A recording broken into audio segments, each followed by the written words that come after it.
seller and the monkeys. There was a hat seller in the city who went to the market every day to sell hats, and he returned home with what was left to sell them the next day. One day after he sold some hats, he passed by a forest on his way home. The weather was hot, and he was exhausted. He decided to sit under a big tree to rest in the shade for a while, and quickly fell asleep. There were a lot of monkeys on the top of the big tree. They saw the hat seller sleeping under the tree and wearing a hat. They took the opportunity and came down and took the hats from his bag and put them on, then climbed the tree again.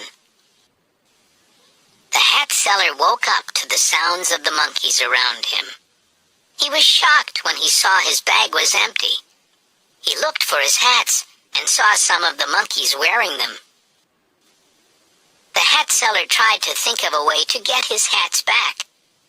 He sat in place, thinking, and banged his own forehead, waiting for an idea to show up in his head. Meanwhile, he noticed the monkeys were imitating all his moves. He banged his forehead again, and so did the monkeys. Just then, he took his hat off, so the monkeys took their hats off as well.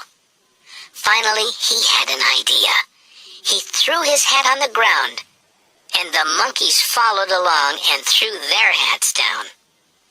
The hat seller gathered all the hats and returned them to his bag. Then he happily returned home.